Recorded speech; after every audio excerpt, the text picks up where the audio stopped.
C'est important d'avoir de caméra.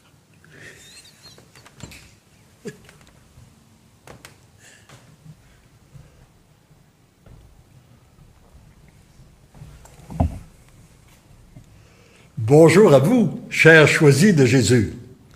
Comme vous pouvez vous le constater, encore aujourd'hui, nous vous accueillons dans le petit sanctuaire de Beauvoir, Sacré-Cœur de Beauvoir. Et nous allons en profiter pour demander au Sacré-Cœur d'envoyer son Esprit Saint en abondance.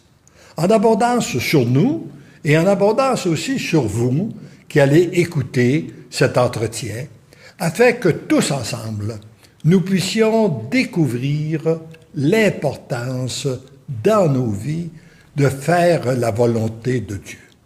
Et pour que la volonté de Dieu se réalise, eh bien, nous avons besoin de renoncer à la nôtre. Parce que comme il respecte toujours notre liberté, si on veut que lui fasse la nôtre, et qu'on prie toujours pour qu'il fasse la nôtre, eh bien, il n'y a souvent pas de place pour la sienne. Alors, il faut donc accepter de renoncer. Et comme j'aime dire parfois en badinant, le seul problème que j'ai avec le Seigneur, c'est qu'il ne passe pas comme moi. Mais il pense mieux que moi. Puis c'est dans la mesure où que sa pensée peut se réaliser en moi, que moi, je peux découvrir un nouveau bonheur, une nouvelle vie. Enfin, bon. Et comme vous le voyez, je suis encore accompagné avec Marc, notre chercheur de Dieu. Alors, on va lui laisser. Peut-être qu'il y aurait encore une ou deux questions à nous poser. Ah, j'en ai une tonne. Faites-vous-en pas. On a de la matière à questions pour très longtemps. Mais vous avez raison que c'est ça, un des problèmes dans la vie, c'est que les autres pensent pas comme nous autres. Il me semble que le monde irait mieux, hein? Enfin, que voulez-vous? Il faut faire ce qu'on peut avec ce qu'on a. Et d'autre part, ce qu'il faut réaliser, si tu parles des autres, là, c'est que Dieu nous a fait tous différents.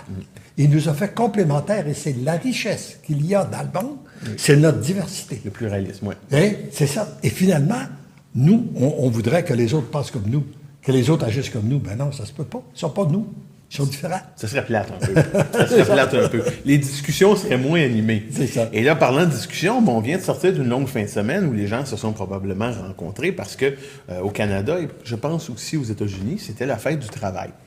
Et je trouve ça toujours très intéressant parce que quand on fait nos Facebook Live, c'est un moment très riche, c'est un moment très intense.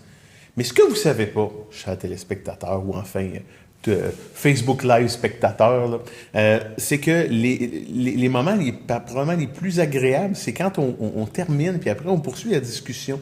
Et là, ce matin, j'ai dit arrêtez M. Lachance parce qu'il était en train de me ressortir une autre pépite. J'ai dit non, gardez-la pour tantôt. Alors ça va être ma deuxième question. Et là, dans le livre, les entretiens avec lesquels sur lesquels je me suis penché, toujours au hasard, puis ça a bien tombé parce que vous parliez beaucoup du travail. Votre entreprise, les transactions, les questionnements que vous avez. Et là, vous avez touché un nerf qui m'a tellement fait plaisir, l'importance du travail, de bien travailler. Et que le Seigneur vous dit de bien travailler, de se concentrer là-dessus. Et ça, j'ai trouvé ça le fun parce que aujourd'hui, bon, des fois, on voit des gens qui vont de manière un peu plus, disons, libérale, puis oh, c'est pas grave, ils vont, entre guillemets, ils vont botcher à la job. Bon, on va en bon québécois. Et ce que j'ai réalisé aussi, c'est que pour vous, puis dans votre dialogue avec le Seigneur, l'accomplir est moins important que le devenir, mais le travail sert à devenir. C'est ça. Puis là, j'aimerais ça, M. Lachance, que vous reveniez sur ce qu'on se disait la semaine passée. Parce que après le Facebook Live, vous avez parlé de la notion du travail, comment c'est important de pas dire, bon ben, tu sais, c'est un peu comme la blague. Il y a une inondation, puis le type dit, il est sur le toit de son immeuble, et là, il y a une chaloupe qui vient pour le chercher. Il dit, non, moi, le Seigneur va venir me sauver. Après ça, il y a un bateau, plus gros bateau qui vient pour le chercher. Il dit, non, moi, le Seigneur va venir me sauver. Et là, à un moment donné, c'est l'hélicoptère. Il dit la même chose, le Seigneur va venir me sauver. Puis là, à un moment donné, il finit par se noyer. Et là, il arrive au ciel. Puis là, il dit à Saint-Pierre, il est fâché après Saint-Pierre. Là, il arrive en colère, les mains sur le côté. Puis il dit, veux-tu bien me dire comment ça se fait que le Seigneur n'est pas venu me sauver? Il dit, écoute, mon grand, là, ils ont envoyé une chaloupe, on t'a envoyé un bateau, puis on t'a envoyé un hélicoptère. Puis t'as pas compris. À un moment donné, là, le message ne peut pas être plus clair. Alors, j'aimerais ça que vous reveniez là-dessus, parce que vous, le travail, ça a été une valeur importante dans votre vie. Oui. Ça a été quelque chose qui a été transcendant. J'aimerais ça qu'on revienne là-dessus au lendemain de la fête du travail. Oui. Bon, alors, je pense que d'abord la première chose que nous avons à faire, c'est aimer notre travail. Moi, lorsque j'ai eu à entraîner des gens, que ce soit mes enfants, que ce soit des employés, des gens qui commencent à travailler, c'est de leur faire découvrir l'amour du travail. On a, puis comme disait un de mes frères, il y a un de mes frères qui aimait dire, tu veux qu'on descende? Il y a un de mes frères qui disait, c'est plus facile d'aimer notre travail que de trouver un travail qu'on aime. Alors là, il y a l'importance d'aimer son travail. Et lorsqu'on aime notre travail, on le fait bien. Ce qu'on aime accomplir, on le fait bien. Mais le travail, d'accord, c'est un moyen pour nous permettre de vivre, puis de se nourrir, puis etc., d'avoir l'argent. Mais c'est d'abord, pour moi, un moyen de réalisation. Et aujourd'hui, moi, c'est sûr que à 83 ans, je n'aurai pas besoin de travailler. Hein? J'ai ce qu'il faut pour vivre, pour les années qui me restent, là, j'ai ce qu'il faut, je ne vais pas m'inquiéter. Mais j'aime travailler. Et je travaille continuellement. Je fais différentes choses, que ce soit un travail intellectuel, que ce soit dans la réponse à certains courriels, et que ce soit dans le bricolage, de faire dans mon érablière. Oubliez pas le sirop d'érable. et puis là, donc, il y a une valorisation dans le travail. Et finalement, et moi, ce que je comprends, c'est qu'est-ce qu'on devient. J'avais eu une fois un enseignement du Seigneur là-dessus sur le travail que j'avais trouvé formidable. J'étais dans mon bureau et puis je vivais une période difficile. Là, puis là, j'écris au Seigneur. Le Seigneur, viens. On crie toujours pour que le Seigneur vienne faire notre volonté là, en passant, là, plutôt que de lui demander que nous, on fasse la sienne, mais en tout cas. Alors, j'écris pour lui, auprès de lui, pour qu'il vienne m'aider. Puis là, tout à coup, je me dis, comment est-ce qu'il peut percevoir ça? Puis là, nous venions d'aller au mont Mégantic, là. Et on nous avait dit qu'il y avait 1 milliard, ils avaient découvert, eux autres, qu'il y a 1 milliard d'étoiles et de planètes dans notre galaxie. Ça en fait quelques-unes. Puis qu'il y aurait 1 milliard de galaxies à travers le monde. Alors là, je me dis, le Dieu là, qui est au-dessus de tout ça, là, qui est au-dessus d'1 milliard de galaxies, il y a une petite galaxie qui est la nôtre, dans laquelle il y a 1 milliard de planètes. Il y a une petite planète qui est la Terre. Puis à l'intérieur de la Terre, il y a une petite ville qui est Sherbrooke. Puis à l'intérieur de la petite ville de Sherbrooke, il y a une petite bâtisse. Puis à l'intérieur de la petite bâtisse, il y a un petit gars qui crie vers lui, « Viens m'aider! » Alors j'ai dit, comment est-ce qu'il peut percevoir ça? Alors, j'ai dit, pour moi, il perçoit ça de la même façon que toi, par exemple, avec un petit bonhomme de 3 ans qui a une boîte de carton. Puis il dit, papa, viens m'aider à faire une maison. Toi, tu regardes ça, tu dis, une maison avec une boîte de carton. Bon, quelque chose qu'on va... Papa, viens m'aider. Viens me... Bon, ben, c'est correct.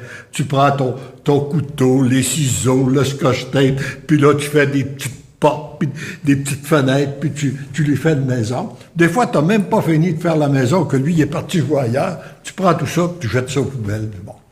Pourquoi tu lui as aidé? Pour qu'est-ce qu'il devient? Et je pense que Dieu nous aide dans notre travail surtout. Pas pour souvent ce qu'on veut réaliser, pour qu'est-ce qu'on devient en travaillant. C'est là qu'on apprend. C'est là qu'on apprend aussi. On apprend aussi, je dirais, notre impuissance, nos limites, en sachant que oui, on doit bien faire tout ce qu'on a à faire, puis après ça, l'abandonner entre les mains de Dieu. Comme le cultivateur qui doit semer quand c'est le temps, arroser quand c'est le temps, mais il n'y a pas de pouvoir sur les pluies, puis les grêles, puis les tempêtes. Il attend le résultat. Dans un esprit de docilité puis de patience. C'est parce ça. que quand vous parlez de l'exemple de la maison en carton, c'est quelque chose que chaque père de famille a dû ou va devoir confronter. À un moment donné, vous devez bâtir une tente dans le salon, puis vous savez que dans 15 minutes, la tente va avoir sacré le camp. Mais ça fait partie du devenir, puis je trouve ça très intéressant. Vous parliez de difficultés tout à l'heure, M. Lachance, puis je voulais vous parler des tribulations du monde, mais... Bof, vous savez, à un moment donné, il y a des choses qui sont plus lointaines dans notre horizon. Et là, je voudrais vous dire, parce que vous me qualifiez de chercheur de Dieu. Mais comme tout chercheur, là, des fois, on frappe des cul-de-sac. Puis des fois, on frappe des grosses roches qui veulent pas se tasser du chemin. Puis dans la dernière semaine, M. Lachance... C'est là qu'on apprend, hein? Oui, c'est ça qu'on apprend, mais on trouve pas ça évident. On trouve ça dur. Je vais vous avouer que là, dans les derniers jours, je l'ai trouvé rough parce que ça peut pas toujours être le fun. Non. Parce qu'à un moment donné, moi, quand je vous vois aller, j'ai l'impression que pour vous, puis je sais que c'est pas le cas parce que je vous connais, j'ai lu vos mémoires, puis je parle avec vous, mais on a l'impression que vous, c'est quasiment au bout de vos doigts. Vous êtes comme un magicien. Vous êtes comme le Harry Potter du bonheur. Là. C'est que c'est simple, que c'est pas complexe, mais on sait que c'est pas le cas. Et j'ai trouvé ça très intéressant de lire dans les messages que j'ai consultés, la notion où vous parlez de fatigue, vous parlez d'angoisse, de préoccupation, d'insécurité. Puis avant de vous poser ma question, je voulais vous en poser une. Je vais revenir à ma question. Vous, quelles ont été les principales angoisses et préoccupations dans votre vie? Qu'est-ce qui vous a causé le plus je dirais pas, peut-être de douleur, mais de maux de tête? Peut-être les points les plus qui m'ont fait, je dirais, le plus mal, là, je pense au niveau du travail, là. Si on prend au niveau du travail, on pourrait, il y en a au niveau de la famille, il y en a. Mais au niveau du travail, c'est qu'à l'âge de 30 ans, je me suis retrouvé sans emploi.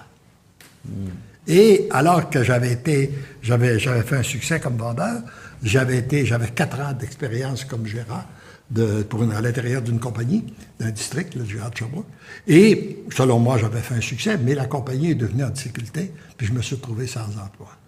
Ça, là, ça m'a fait mal. C'était le coup dur une fin de semaine, là. Puis j'avais l'impression que c'était moi qui avais échoué, etc., etc. Mais là, je me suis... Et par contre, ça a été la plus belle chose de ma vie. C'est ce qui m'a fait permettre de construire, bâtir mon propre bureau, qui a été une des belles réalisations de ma vie, qu'on a vendu plusieurs années après. J'ai commencé à construire en 1964, on l'a vendu en 1997, avec 120 employés, puis 22 bureaux. Alors pour moi, ça a été une belle réalisation de ma vie que je n'aurais jamais fait si je n'avais pas eu cette période-là de perdre mon emploi. Et je constate que c'est la même chose souvent pour chacun de nous. Ce qui nous fait le plus mal, c'est souvent ce qui nous dirige vers le plus grand succès. Hein? Et ça, c'est qu'on a à le voir pour nous, puis on a à le voir aussi comme parents, comme grands-parents, on a à le voir pour nos enfants, nos petits-enfants. Ils vivent une souffrance, à travers ça, ils ont une grande souffrance, c'est peut-être la plus belle chose qui va leur arriver. Ils sont peut-être en train de découvrir la plus belle chose de leur vie. Et à ce moment-là, ça nous permet de les accompagner pour leur aider. C'est un autre... alors ça, c'est qu'est-ce que je dirais. Puis il y avait un autre aussi, c'est bien sûr que quand j'ai quitté mon bureau, puis que selon moi, je devais tout vendre pour être libre, ça s'est pas fait. Puis aujourd'hui, je réalise que c'est une belle chose. Oui, vous en parlez d'ailleurs beaucoup dans vos dialogues avec le Seigneur, dans le premier tome. Ah oui. Ça revient fréquemment, puis ça, je trouve que c'est intéressant. Je n'étais pas comme les autres, je n'étais pas différent des autres. J'ai tendance à vouloir qu'ils fassent ma volonté. Hein. Bon, on est tous un petit peu entêtés, n'est-ce pas? On a tous, comme on dit au Québec, on a tous un petit peu une tête de cochon des fois. Mais vous parliez, puis je trouve ça intéressant, vous parliez de fin de semaine, un coup dur, puis souvent les creux de vagues, j'ai remarqué dans la vie, c'est ce qui prépare les grosses vagues sur lesquelles on peut surfer. Sauf qu'il y en a pas moins que quand vous êtes dans un creux de vague, des fois, la tasse est dure à avaler. Vous parlez de coup dur. Puis, nous autres, en fin de semaine, on en a vécu un coup dur. Parce que la semaine dernière, là, on a appris une très bonne nouvelle qui était inattendue, mais qui a été très bien accueillie parce qu'on a réalisé qu'on attendait un 5e enfant. Ah, magnifique. Alors là, moi, je me retenais. Là, je voulais vous écrire, puis je voulais vous appeler. Puis là, j'ai dit non. Puis là, Audrey a dit non, il faut attendre de le voir en personne. Ça se dit pas au téléphone, ça se fait pas dans un courriel. Là, j'ai dit bon, je me rongeais les ongles, je rongeais mon frein. Et là, en fin de semaine, s'est produit ce qu'on pense avoir été une fausse couche. On doit confirmer médicalement. Et je vais vous avouer là, que même si c'était pas prévu, je l'ai trouvé dur à avaler. Puis je la trouve dure ce matin. Là, je trouve ma fin de semaine, la fête du travail, là, j'ai l'impression que je serais passé, je l'aurais skippé, puis ça m'aurait probablement pas fait quelque chose. Mais là, je me dis, bon, on a réalisé une chose. On a 4 enfants, puis on s'était dit, oh, 4, c'est assez. Mais là, quand on a vu... Vous êtes déjà plus généreux que l'ordinaire des parents aujourd'hui. Hein? Oui, mais là, ça nous a manifesté que notre capacité d'amour pour élargir l'amour puis avoir un enfant de plus, elle était là. Ça. Puis on l'a même remarqué chez les enfants qui étaient très heureux. Ah, ça va être un petit gars, ça va être une petite fille, moi je vais m'en occuper, moi je vais faire ci, moi je vais faire ça. Enfin, tout était déjà partagé comme tâche. Mais là, on est confronté à la possibilité, quand même assez élevée, que ce soit pas le cas. Du moins, pas pour tout de suite. Puis là, je vais vous dire là, que le chercheur, en fin de semaine, là, il était pas content après en haut. Là. J'étais un peu dans ce que vous dites. Là. J'aurais voulu qu'il y ait une distributrice automatique pour dire appuyez sur le 2 si vous voulez que ce soit votre volonté. C'est parce que là, naturellement, tout ce que vous aviez vécu de beau, là, en apprenant que vous allez avoir un 5e enfant, puis et puis, là, par contre, vous aviez l'impression que tout s'écroulait. Hein? Mais d'un autre côté, il faut regarder le plan de Dieu. Quel est le plan de Dieu à travers ça? Hein? C'est pas... Et pour arriver dans une souffrance, les souffrances sont difficiles. Naturellement, la souffrance est difficile à expliquer. Hein? Oui, c'est un concept qui ne peut pas... Et puis souvent, c'est difficile à vivre aussi. Bon. Mais moi, ce que j'ai découvert, c'est que le meilleur moyen que je vis, puis que j'enseigne, ce que je crois fondamentalement, c'est que c'est la première chose, c'est de l'accueillir. C'est le dire, d'être capable de dire oui au Seigneur. Seigneur, c'était mon plan. Moi, je voulais ça, puis les enfants voulaient ça, puis mon épouse aussi. Mais là, si ton plan est autre, moi, je l'accepte. J'accueille la souffrance que cela m'occasionne de voir mon plan déjoué. Et même parce que, Seigneur, tu as dit, moi, la prière que je vais me faire, c'est celle-ci. Seigneur, tu as dit, prends ta croix, puis suis-moi. Si c'est la croix que tu me laisses aujourd'hui, eh bien, je la prends. Puis j'accueille toutes les souffrances que cela m'occasionne pour les associer à tes souffrances à toi, afin que par un miracle de ton amour, elles soient transformées en grâce et en bénédiction. Sur ma famille, sur l'humanité, sur toutes les familles du monde, sur moi. Et quand on les donne, Jésus a dit, donnez-moi vos fardeaux, vous trouverez que mon joug est léger. Mais j'ai rencontré beaucoup de gens qui m'ont dit, ben moi je comprends pas ça, je le donne au Seigneur, puis il le prend pas. Bon. Mais la question à ce moment-là, l'as-tu accueilli? Et tu ne peux pas donner ce que tu n'as pas. Non. Alors, si tu ne l'as pas accueilli, tu ne peux pas le donner. Commence par l'accueillir. Dans le type de prière que je te conseille là. Puis après ça, donne-lui. Puis observe ce qu'il va faire avec. Puis là, tu deviens témoin de son agir. C'est léger. Vous êtes le premier à me faire rire en 2 jours. Là, donc c'est pas un mince accomplissement. Mais non, je trouve que c'est rempli de sagesse. C'est aussi rempli de beauté parce que, bon, naturellement, il y a nous ce qu'on veut, mais il y a ce que lui veut. Cependant, moi, je lui ai dit en fin de semaine que si dans ses possibilités, le numéro 5 en fait partie, que ça sera bienvenu. Alors, ça nous a permis de constater ça. Maintenant, le reste, on va voir, ça va suivre. C'est ça. Ça va suivre. Parce que... C'est sa volonté. C'est sa volonté, puis lui, il sait ce dont vous avez besoin.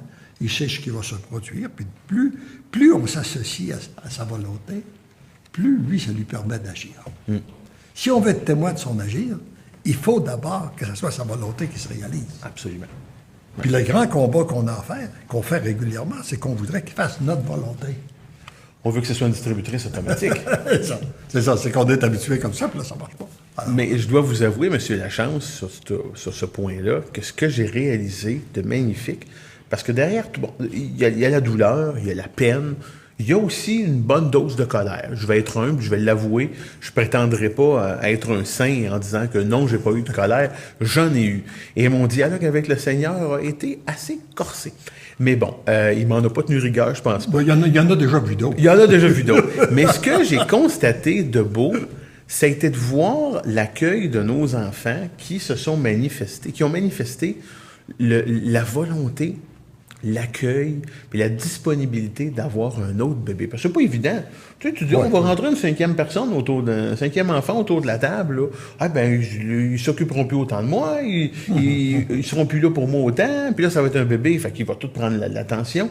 Mais non, et ça a été une acceptation totale, puis même de notre part, parce que ça peut faire peur. Hein. Quand on arrive dans le contexte nord-américain à dire 4-5 enfants, là, se faire regarder comme si on devait aller voir le médecin pour des problèmes entre les deux oreilles, là, parce que c'est pas bien vu, puis on est perçu un peu comme étant des hurluberlus, pour prendre un mot poli. Mais ça, on a constaté ça, puis je pense que c'est une belle chose. Oui, puis c'est une belle grâce. D'ailleurs, c'est sûr que nous, c'est ce qu'on a vécu. Quand le dernier est venu au monde, ma plus vieille avait 15 ans. Ah! 13 ans, 11 ans, puis l'autre 5 ans. Et puis, c'était merveilleux aussi. Il nous reste 2 ans. Et puis, bon, c'est son plan. C'est son plan, lui. Faut dire que mon épouse en avait perdu un aussi. Elle a eu une fausse couche aussi. Bon, ben, monsieur Lachance, vous me redonnez le sourire ce matin. C'est le fun. Ah, voyez-vous, la fin de semaine a été trop longue. Il aurait fallu couper la journée d'hier. Est-ce que nous avons des commentaires ou des gens à saluer? Alors là, nous allons voir une apparition à la caméra de quelqu'un de fantastique.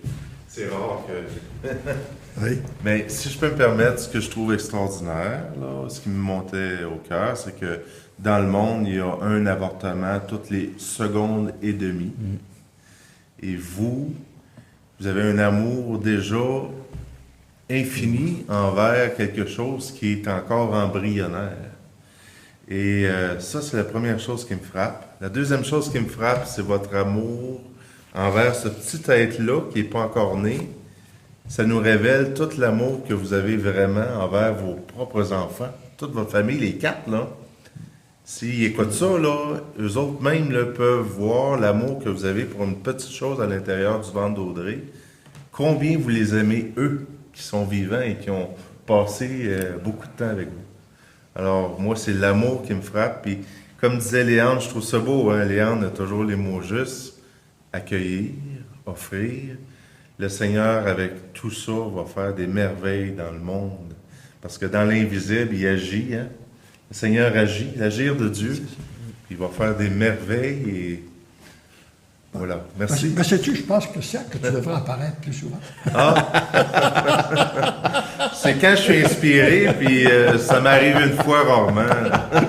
Alors, tu l'étais bien. Okay. Tu l'étais bien ce matin. Merci. Alors, tu devrais venir plus souvent. On s'achemine peut-être vers une trinité. On t'invite pour une prochaine fois. On s'achemine peut-être vers une trinité, qui sait. Mais non, c'est vrai que... Oui. Il y a aussi Marie-Louise qui disait, oui. Marc, quel beau témoignage. Merci, que la volonté du Seigneur soit faite. Lui seul sait, il est là. Ouais. C'est ça. Voilà.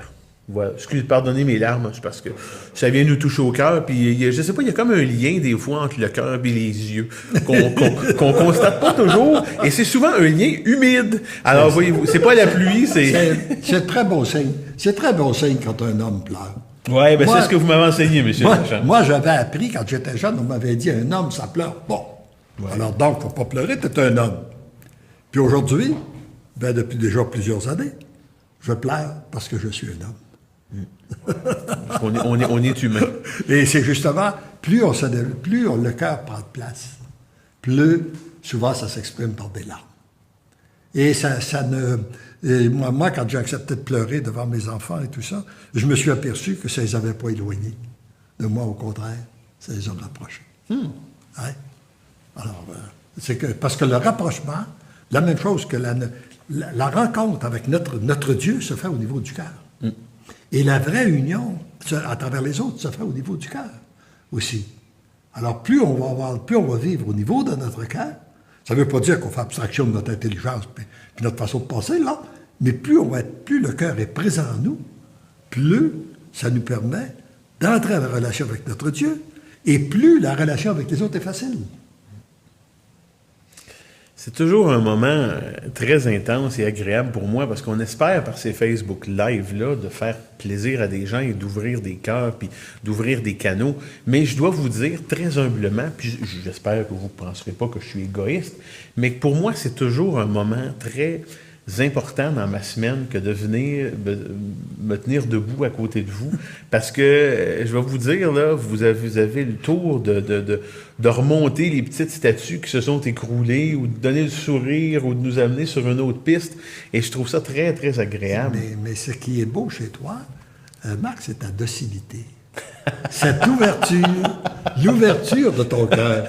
Alors que tu as pu être rebelle de temps en temps, là, ça peut arriver. Souvent. Ça peut arriver quelquefois dans ta vie. Et aujourd'hui, on voit le petit qui est en toi, le chercheur.